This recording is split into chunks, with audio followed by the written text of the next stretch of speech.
Unsettling records left by missing people. In one video, a mother warned that something bad might happen to her weeks before she disappeared. And another showed a woman just vanish from a place with cameras everywhere. And a man refused to take a lie detector test after his best friend disappeared. In each case, a video or recording captured the final moments. Is refusing to take a lie detector test showing guilt in an individual? I feel like half yes, but half no. Because lie detector tests don't work. Like, all that shit you see where the YouTubers do lie detector tests with, like, the old man that goes, editor, if this becomes a video, show up the clip of that guy. It's the same dude every time for every YouTuber. He's like a paid actor almost. He knows how to work the machine, but it's like, bro, if lie detector tests worked, there would be no reason to do, like, court of law for a large portion of things. Like, obviously, you would still have a defense. But if it was like 100% accurate, did you kill this person? No.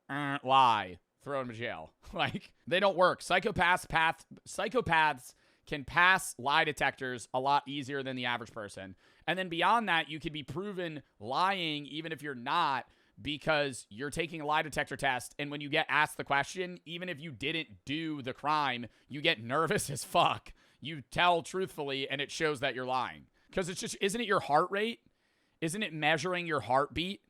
Like, so that's why they ask you base questions to get how nervous you accurately are. But like them at you being in a lie detector test, yeah, your heightened nervousness is there. So you're getting asked questions, but then it's like, did you murder blank? Pretty scary question to be asked. This is 2.5 million subscribers by the end of 2026. It is crazy, so it would mean the world if you subscribe, and I will do... Bro, I love Visual Venture. Sub to Visual Venture, bro. Oh my god, he's already at 1.8 mil. My very best to put out the best videos I can for you. I'm Visual Venture, and you are awesome. A stalker in the woods. In 2017, two girls went for a hike. They never made it home, but before they vanished, they recorded something chilling. The video... Bro, you know what really upset me the other day is like 50% of murders go unsolved. I thought the rate at which murders were solved was so high because of forensics.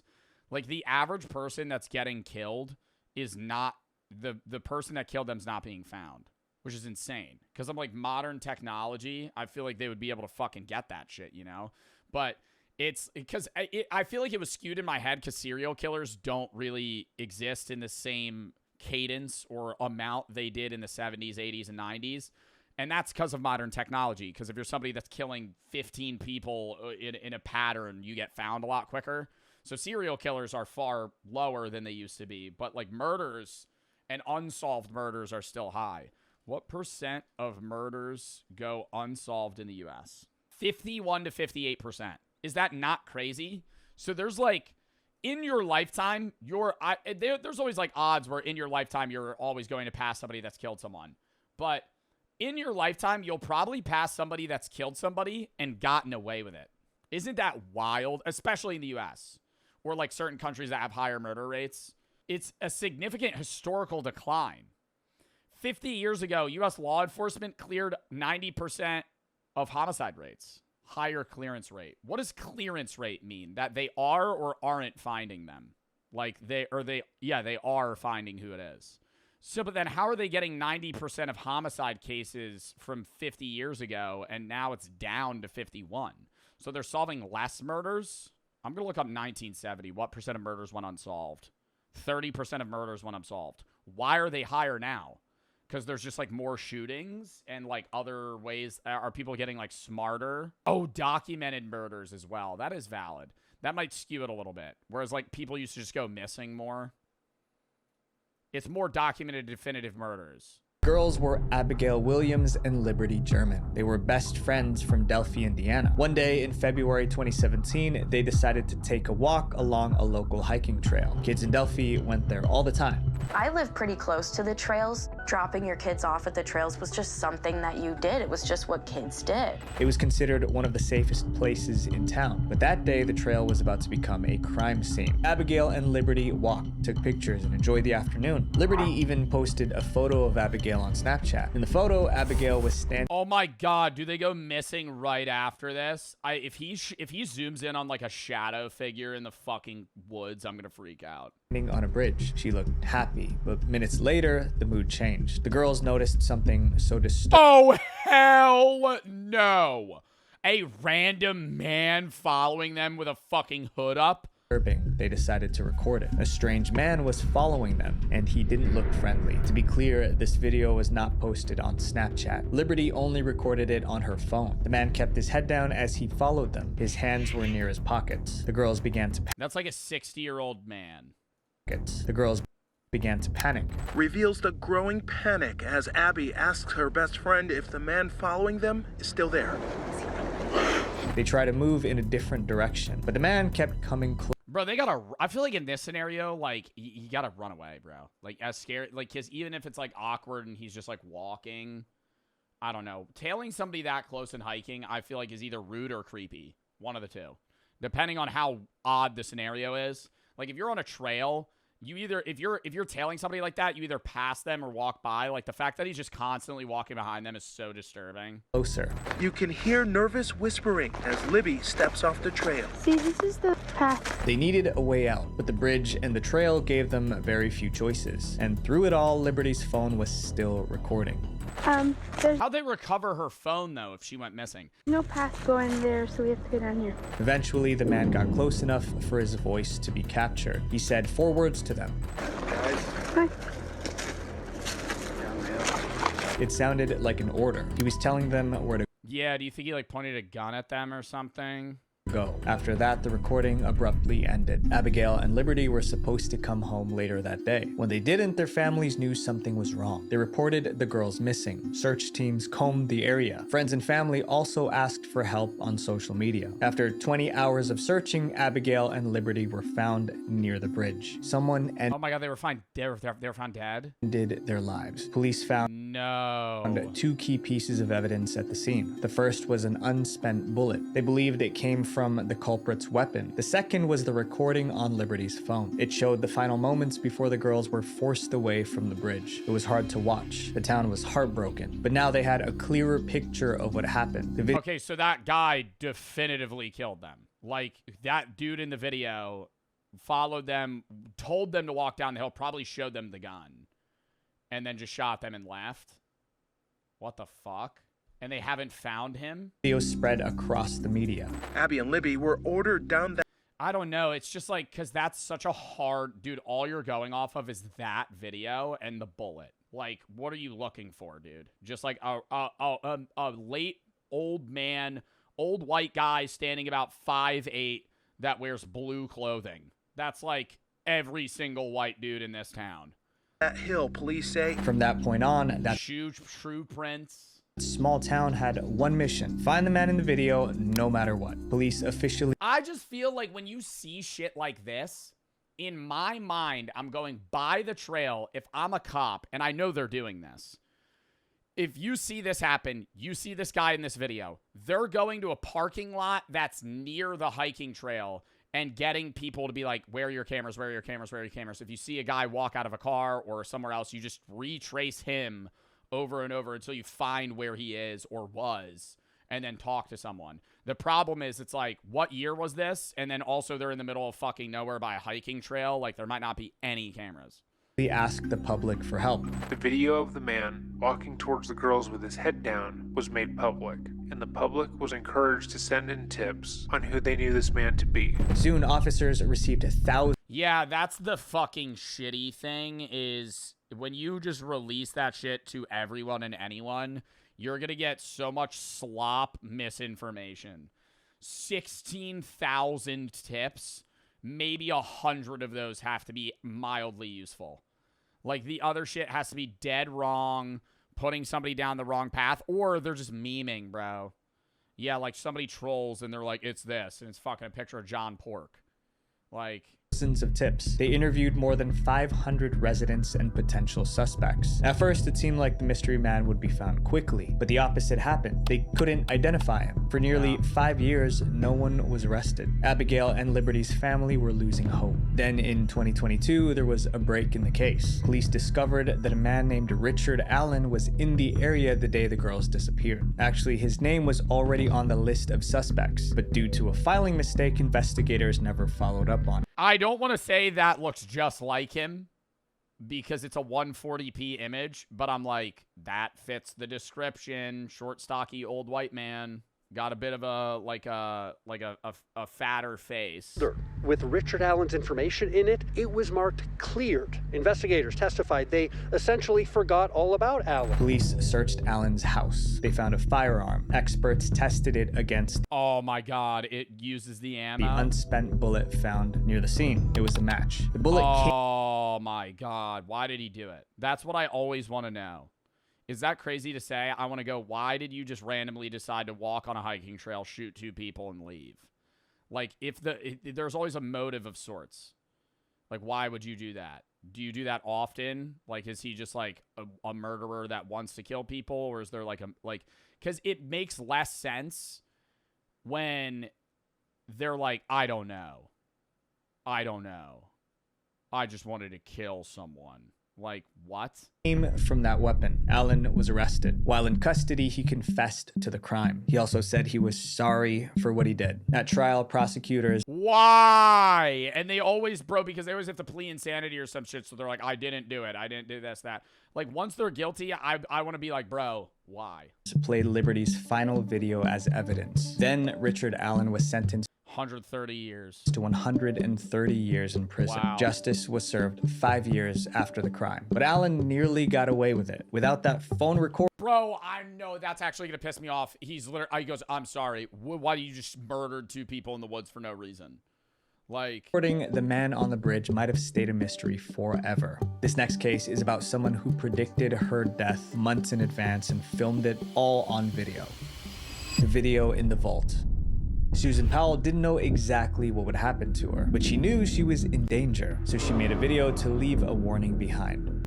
Covering all my bases, making sure that if something happens to me or my family or all of us, that our assets are documented. In that video, Susan told people what to look for if she ever went missing. Not long after, she vanished. And after people watched that video, many believed Susan's husband ended her life.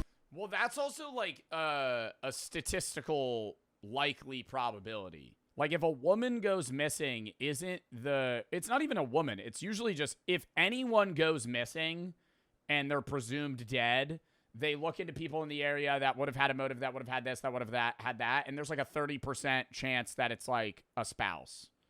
Like, if a wife dies, the husband usually killed them. If a husband dies, the wife usually killed them. Like a large, not every murder, like more murders are because of other scenarios, but a large portion of spousal murder is through the other partner.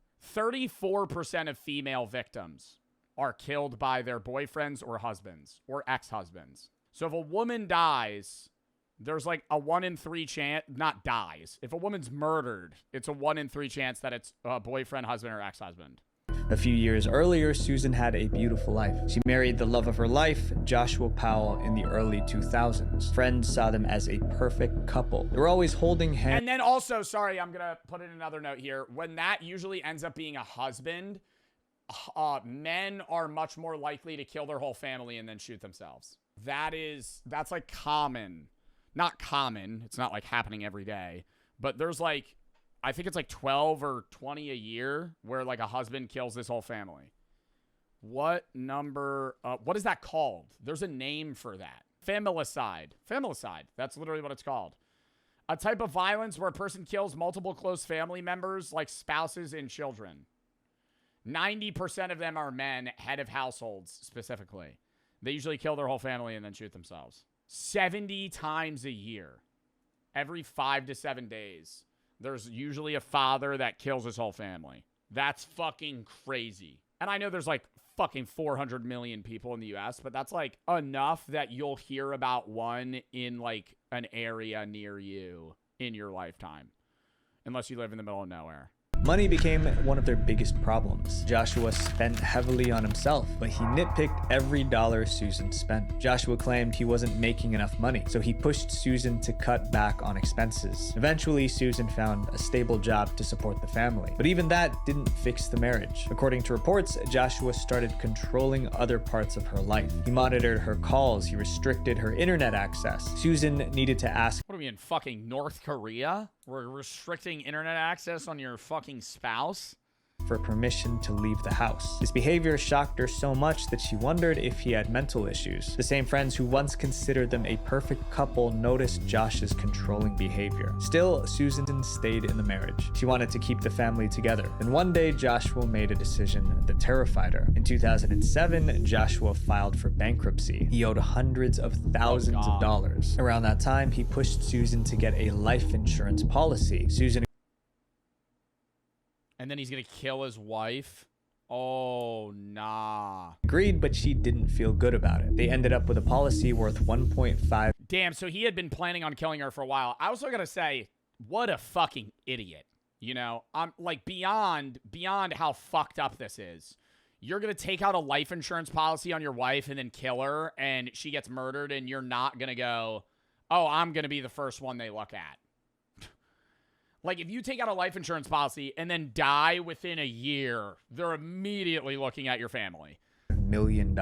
If Susan passed away, Joshua would get paid. That terrified her. She believed Joshua might hurt her and make it look like an accident. That's so crazy that she had that fear. Then he could collect the money. Susan even told a coworker she was afraid for her life. Her exact words were, "Joshua could easily take me out." Then the fights got worse. Sometimes Joshua got so mad he broke things around the house. In June 2008, one argument was so heated that Susan locked herself in the closet and threatened to call the police. After that, Dude, this is like another level. It's not even like toxic marriage. Like, she's dating a psychopath.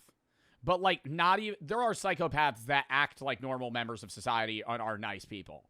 But like, this is like a movie-esque psychopath. This guy is like insanely controlling, taking life insurance policies. He has things in place to kill his own wife. Like, purposefully. And she's just staying there. Oh, beyond red flag. It's a million red flags. And people argue, you know, couples argue, but to the point where you're nervous, like if you're ever in a fucking scenario where you're arguing with a spouse or somebody that you're dating, like a partner, and you get so nervous in an argument that you lock yourself in a room, y'all need you need to get out of that fucking relationship. That is terrifying. Like, people get into arguments. Couples can, you know, raise their voices, get a little upset, cry, scream, whatever it is. That happens time to time. Should not happen often, but it happens. But to then go, nah, I'm scared that he's going to kill me. Oof. about a month after that fight, Susan recorded a warning video.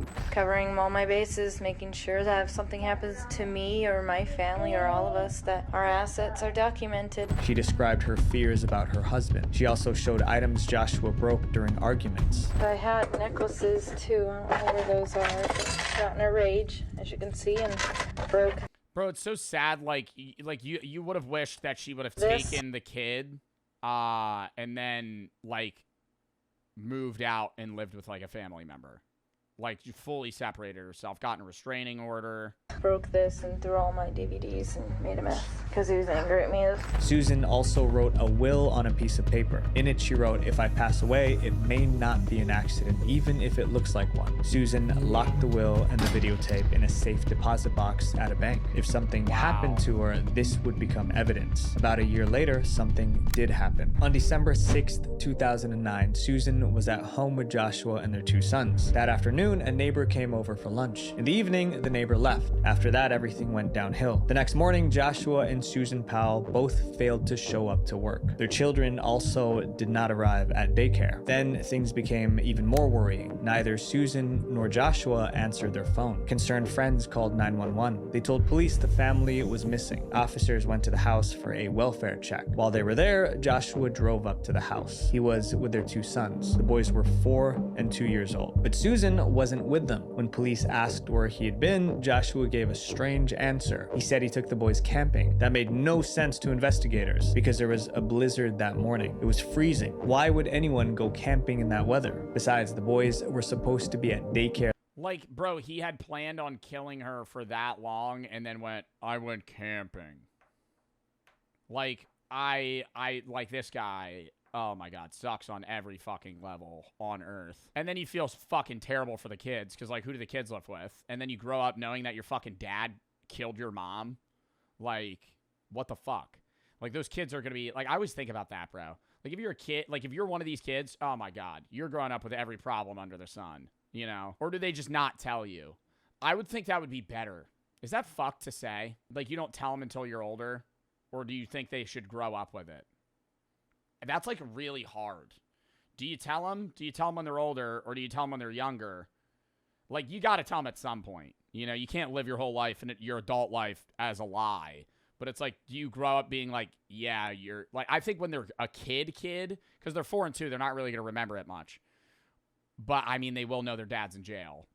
It would just be like, your dad's in prison, your mom's dead. But, like, at some point, they have to go, your dad killed your mom. Showed up for work. No one knew where she was. According to police, Joshua seemed shocked by the news. He claimed he had no idea where his wife was. From that moment, Susan was officially declared missing. Ignorance is bliss? Yeah, but I would want to know. You would want to know. If you grew up and your dad was in jail for the rest of his life and your mom's dead, you're going, why is dad in jail? What did he do? You could probably Google it, right? It's like they can't really hide that from you. Soon, investigators found the will and recording Susan left behind. Both pointed to the same fear. Susan believed something bad might happen to her, but that wasn't enough to arrest Joshua. Then police found another suspicious detail. After Susan disappeared, Joshua liquidated her retirement accounts. It was like he knew she was never coming. I took the guys camping, and then, yeah, sorry, we needed more money, so I just liquidated her 401k early. Yeah. Back. 3 years passed, and Susan was still missing. But as the kids grew older, they started talking about the night their mother vanished. What they said sounded like evidence. Wait, so he just lived with the kid, like the dad still just lived with the kids, or was the dad like in jail? Against Joshua. They told their grandparents that Susan was with them on the camping trip, the same camping trip Joshua claimed he took with the boys. Their exact words were, "Mommy was in the trunk." They also said Mom and Dad got out of the car and Mom disappeared. If that was true, Joshua knew far more than he was saying. But before police could get the full truth, the case took one more turn. In February 2012, Joshua's neighbors heard a huge explosion. They called 911. We have just confirmed there has been a fatal explosion at the home of Josh Powell. Joshua was inside with the 2 boys. None of them survived. Police believe the explosion was not an accident. Police say Josh Powell... Like, he's a suspect for the murder and, like, the disappearance of his wife, and they're not, like... I understand there's a level of... All right, well, we can't really arrest you because there's no evidence against you, but, like, there's enough suspicion that it's, like... I feel like they'd be like, your kids should not be allowed to live with you. I'll use something, maybe gasoline, to set off the fire. Until you're cleared.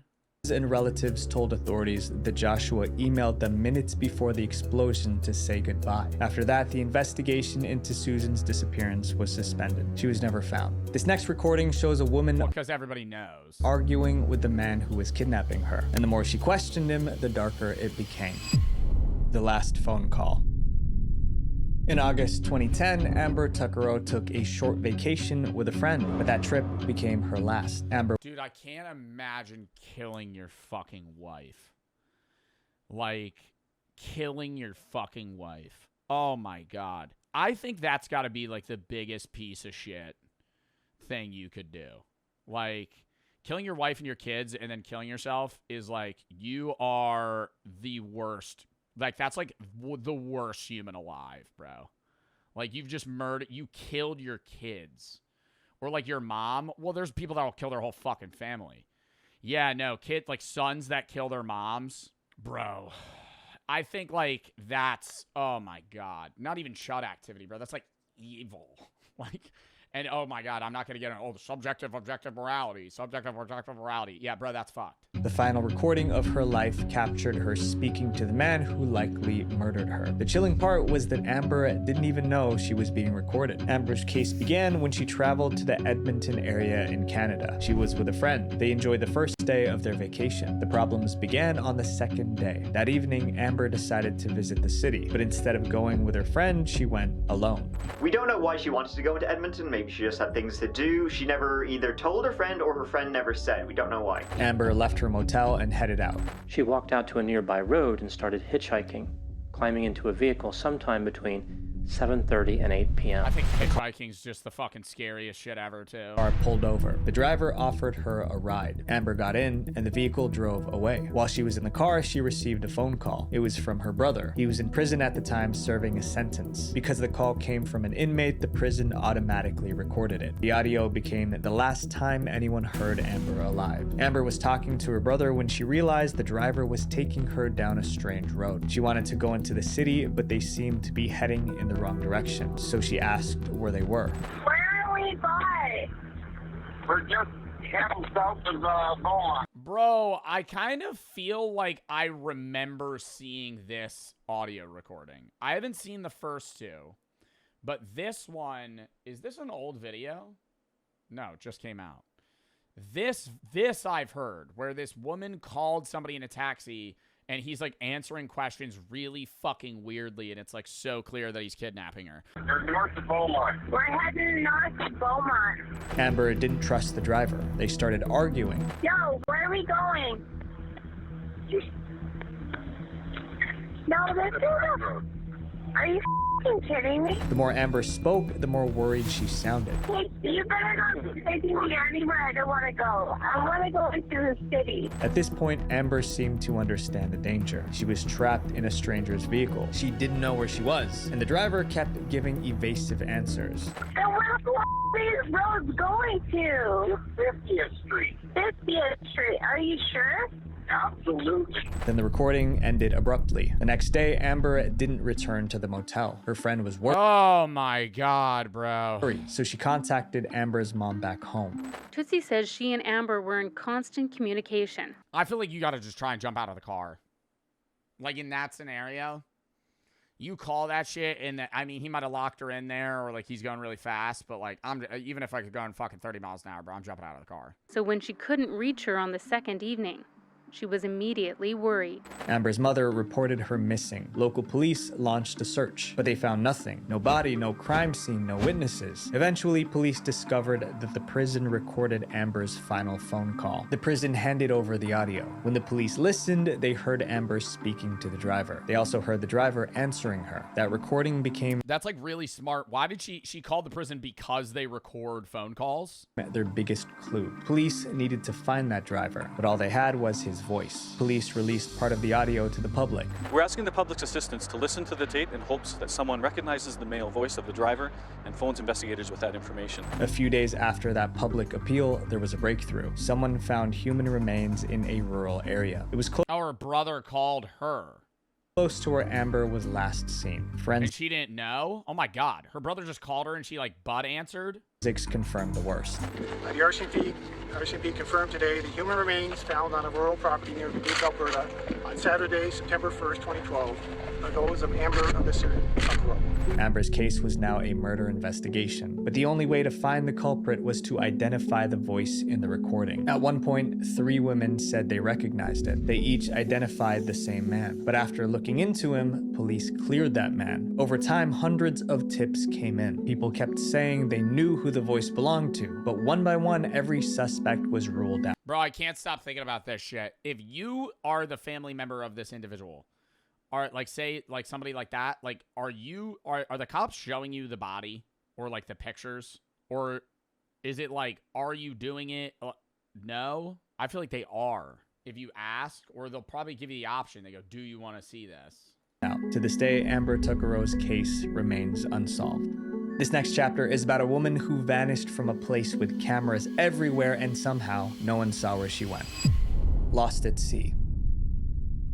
A cruise ship is one of the hardest places to disappear. There are people and cameras everywhere, and there's nowhere to go because the ship is in the middle of the ocean. But somehow, Amy Bradley vanished from one, and the last footage of her made people blame one man, a man who swears that he's innocent. Amy Bradley vanished in March 1998. She was on a cruise ship with her parents and her brother Brad. It was a I've seen this photo too, but I don't know the story. family vacation. For the first few days, Amy seemed happy, but by the third day, she started to feel uneasy. Amy said the male crew members were staring at her, and it made her uncomfortable. She told her mother she didn't really like the way some of the crew were watching her. Her family thought the man was just attracted to her, but Amy didn't see it that way. They seemed to be almost tracking her, taking an interest in her that felt, well, a little too strong. One night, Amy went to a party on an upper deck of the ship. That's where she met a man named Alistair Douglas. Douglas was a member of the ship's band. He and Amy talked. At some point that night, they danced together. The ship's videographer was filming the event, and he recorded Amy and Douglas dancing. At the time, it was normal party footage. A few hours later, it would become evidence. Amy left the party later that night. Afterward, she spoke to her brother Brad. According to Brad, Amy said she wasn't comfortable around Douglas.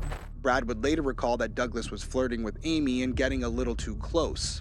But was she getting the vibe from some of these workers that they were just being overly sexual and flirtatious, or like stalker, murderous, like creepy?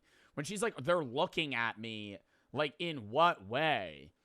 Amy even told Brad that she had to tell him to back off. Early the next morning, being, Amy's like, father woke up. He looked outside and saw Amy on the balcony. She was sitting there quietly. He went back to his room. She was alive. Less than an hour later, he checked Amy on the balcony. Early the next morning, Amy's father woke up. He looked outside and saw Amy on the balcony. She was sitting there quietly. He went back to his room. Less than an hour later, he checked again. Amy was not on the balcony. When he searched, he realized she was not even on the ship. Amy was gone. Amy's father notified the crew. Everyone was searching for Amy. At first, people thought she fell overboard, but her family found that hard to believe. She was a lifeguard and a strong swimmer, someone who understood danger and did not take unnecessary risks. An announcement was made. But don't they have security cameras around the ship? Like, wouldn't they catch somebody jumping off the balcony? Like, wouldn't they be able to know?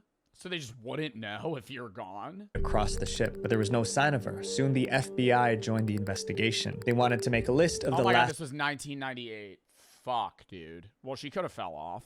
people seen around Amy. That was when the ship's videographer stepped forward. And that was when I went, huh, I wonder if I have any footage of her, because we were in the club that night. The party video was given to law enforcement. When they checked the recording, they saw her dancing with Douglas, so investigators focused on him. 3 witnesses claimed they saw Douglas talking to Amy the morning she disappeared. Another witness testified to seeing Douglas hand Amy a drink containing dark liquid. Suddenly, Douglas wasn't just someone from the party. He was the prime suspect. Douglas was questioned by police. Wouldn't they find the body? They're on the cruise ship. Unless he, fucking killed her and then threw her dead body overboard? Like, yeah, he spikes her drink, but, they're finding the body. They even asked him to take a lie detector test. Douglas took the polygraph and passed. Without strong evidence against him, he was let go. In the coming days, the Coast Guard searched the ocean. They looked for any sign. See, it doesn't prove your innocence if you pass a polygraph. It does make you seem less guilty. That Amy fell off the ship, but they found nothing. The big question remained: how did a woman disappear from a ship? That's the problem with a polygraph. He could just be a fucking psychopath. He could just be a fucking psychopath. He passes, and then everybody goes, oh, it's not him. Or the reverse. So it's like, you can't base it off. You can't, polygraphs, it's like, don't even include them. Because it's just going to skew your mind one way or the other when it could be dead wrong. In the middle of the Because ocean. now you have this predisposition in your brain where you're going, oh, no, he's fine.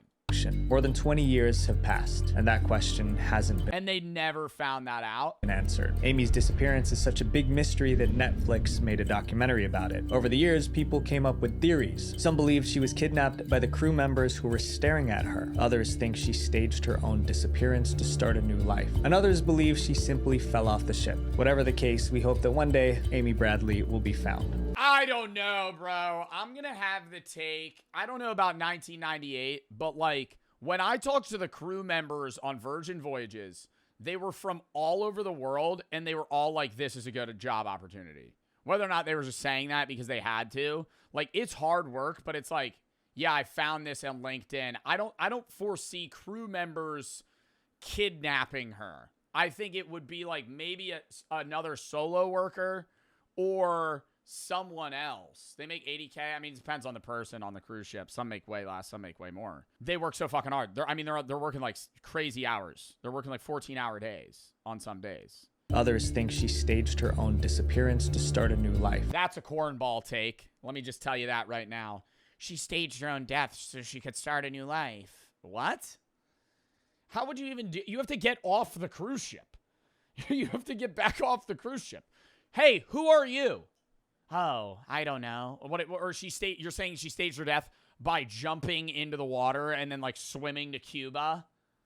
It's 1998, bro. They still got like customs, no? This next story was so strange that police called it the most baffling case of their careers. The man who... I don't know, dude. There's also an equal chance she actually was just like hungover or drunk and then like literally fell overboard or jumped overboard. Like, I hate to say that as well. Like, everything's up for potential possibility. Brian Schaefer went missing in 2006, but what confused people was how he vanished. The case was so strange that people wondered if something supernatural happened. Brian had a lot going for him before he disappeared. He was a medical student at Ohio State University. He had friends, a girlfriend, and a great future. Then came the night that changed everything. It was March 31st, 2006. Brian planned to go out with friends, but first he wanted to have dinner with his dad. During dinner, Brian's father noticed something was off. Brian looked drained, dark circles under his eyes. Randy thought his son shouldn't go out that night, thought he should rest, but he didn't say it. After dinner, Brian headed out. He met up with his friends Clint and Meredith. They went to several bars and drank heavily. Later that night, they ended up at a bar called the Ugly Tuna Saloona. And once Brian walked inside, the night took a strange turn. The bar had security cameras. One of those cameras captured Brian and his friends arriving. At around 1:15 a.m., security footage captures Brian, Clint, and Meredith making their way up the escalator to the Ugly Tuna Saloona. Inside the bar, Brian seemed normal. He was just hanging out with... What a shit name for a bar. Tuna Saloona? His friends. Later that night, he appeared on camera again. At 1:55 a.m., Brian made his final appearance on the video. He was outside the bar chatting with the young women. After the conversation, Brian appeared to say goodbye to the girls, and he turned and walked back toward the bar. A short time later, the bar closed. Brian's friends looked for him, but there was no sign of him. They assumed he went home on his own. That assumption was wrong. The next day, Brian's girlfriend tried to call his cell phone, but it didn't go through, so she went to his apartment. Late that night, Alexis says she began what would become a ritual, going to Brian's apartment to see if by some miracle he'd come home. Brian never came home. That's sad, dude. Just going there every day, being like, oh, maybe he's back. After 2 days, he was reported missing. He was last seen at the bar, so police checked out the bar's security footage. They clearly saw Brian and... But wouldn't they have the security footage of always in and out, or is there like a side window or door to get out? Because I'm like, the only people that could leave are in and out of the escalator. Couldn't find a video of him leaving. That made no sense. The bar had several security cameras. If Brian exited the building, cameras would have recorded him. Then police found one possible gap. There was a service exit behind the bar that led to a construction area. Guests weren't supposed to use that door, but it was possible that Brian went through there. So police brought scent dogs to search the area. They did take some dogs through the construction site, but they didn't pick up enough to make the police think that Brian had left that way. The case made no sense. Then police considered another dark possibility. Maybe something happened to Brian inside the bar. Maybe someone hurt him and hid him somewhere in the building. So police searched the bar from top to bottom, but they found no sign of Brian. There was no evidence that a crime happened inside. Police widened the search. Police started searching nearby streets, checking dumpsters, nearby bodies of water, and canvassing locals, asking if they had seen him. Still, they found nothing. Police also questioned the people who saw Brian that night. They wanted to know if anyone was lying, so they asked each person to take a lie detector test. That was when the first red flag appeared. Most people willingly took the lie detector test and passed. Only one person refused. That person was Clint, the friend who was with Brian that night.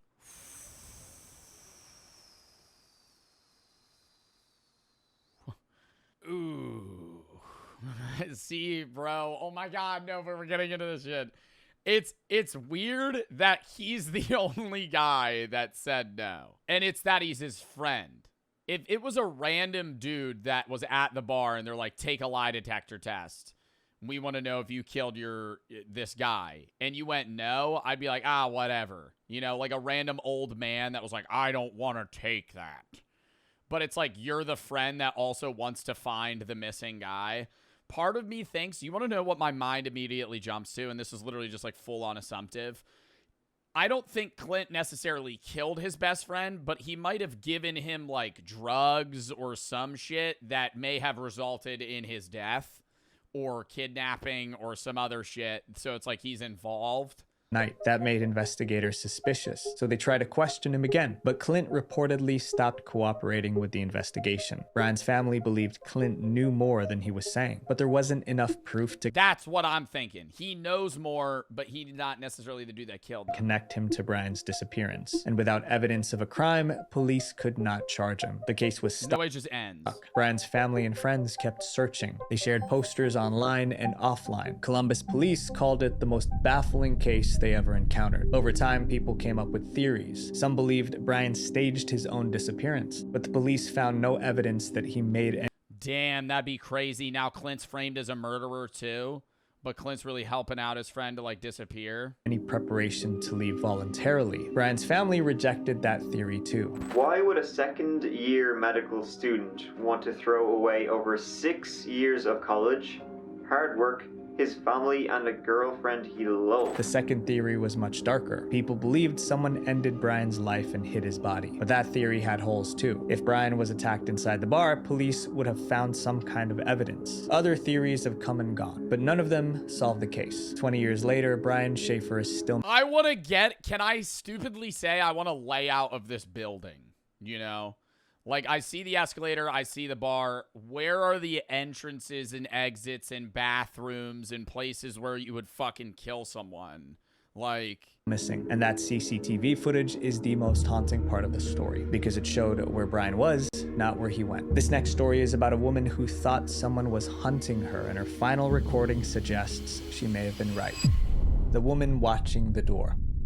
Emma Filipof was trying to build a new life in Canada, but that life was falling apart. In 2012, Emma lived in Victoria, far away from her family. She moved there for a fresh start, but she struggled to find steady work. Money became a serious problem. Soon, Emma ended up in a women's shelter. She was also dealing with something quietly. Emma reportedly had mental health issues. She kept a diary where she wrote down her darkest thoughts. I feel like there's someone following me. At one point, she wrote that she felt like someone... Isn't that like a common trait of like schizophrenia? Like people thinking, or like psychosis, like thinking that you're being followed and being watched. Was watching her. I feel weird sometimes. I feel like I'm being stalked. No one knows if Emma was really being followed, but one thing was clear. She believed she was in danger. Soon, that fear affected her behavior. She kept the curtains in her room closed at all times and was often seen frantically moving her furniture out to the curb, claiming that they were making too much noise. In November 2012, Emma's worrying behavior was caught on camera. She went to an office to complete some paperwork, but when she tried to leave, something seemed to stop her. She goes in and out the door 6 times within minutes. It looked like she wanted to leave, but something outside seemed to scare her. Was someone out there? Emma did eventually leave the office, but her fear was getting worse. A few days later, Emma called her mother to ask for help. She wanted to go back home. Emma's mom booked a flight to Victoria so she could bring Emma back, but by the time she arrived, it was already too late. Emma was nowhere to be found. Several people saw Emma the day she vanished, and most of them felt something was wrong. That morning, Emma went to a 7-Eleven. Before she left the store, she nervously peered through the window. Pacing back and forth to the door, looking out. What is out there? Is she hiding from someone? Or is it all in her mind? Later that day, someone saw Emma walking back and forth in the street. She looked lost. A witness called the police. Her behavior was so strange that this witness called 911. The police took the report, but we don't know if they actually followed up. Emma kept moving. Later that day, she went back to a 7-Eleven. This time, CCTV. Bro, I don't know. Like, if no person's actually caught on camera, I kind of feel like this is like paranoia. Footage showed her buying a cell phone. Before she left, she paused near the door. The video showed her hesitating in departing the store.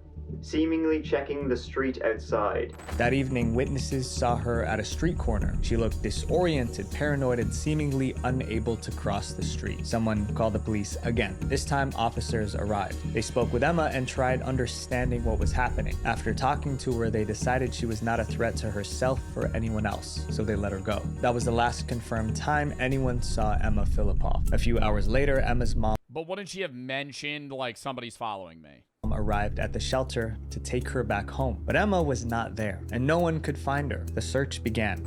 After weeks of searching on land with no results, Victoria police took to the water today as they searched for clues in the disappearance of Emma Filipof. Months passed. Still, there was no sign of Emma. Then a strange lead came from Vancouver. Surveillance footage of a man walking into a Vancouver clothing store with a crumpled poster in his right hand he'd just torn down. It was Emma's. Oh, that's so fucking weird. Oh, that's so fucking weird. At the time, missing Oh, see, now I hard pivot. I go, she's paranoid too. This guy's a murderer. posters with Emma's face were all over the city. One man walked. Because, like, why would you rip down a missing persons poster? That is, like, either A, you're the guy, or you're a douchebag. Like, one of the other. You're either a fucking complete dickhead, or you're the guy that killed them. Into a clothing store holding one of those posters. He told the people inside that he was Emma's boyfriend. He insisted Emma was not missing. She just ran away because she hated her parents. After saying that, he left the store. Oh, like he showed the poster? Like so many other tips, the man in the green shirt held out only momentary hope, then disappeared. Emma Filipof's disappearance remains unsolved. Some believed she had a mental breakdown on the day she vanished, but that doesn't explain where that is the weirdest thing for him to just go into a store and be like, yeah, she hates her parents and ran away, to just a random store owner. She went. The camera doesn't lie, but it doesn't always tell the whole story either. These recordings caught the moment before, never the moment after. So my friends, pay attention to the people you love right now, not just the footage they leave behind. Visual Venture. What a fucking video, dude. What a fucking video, bro. Loved that. W Visual Venture, man.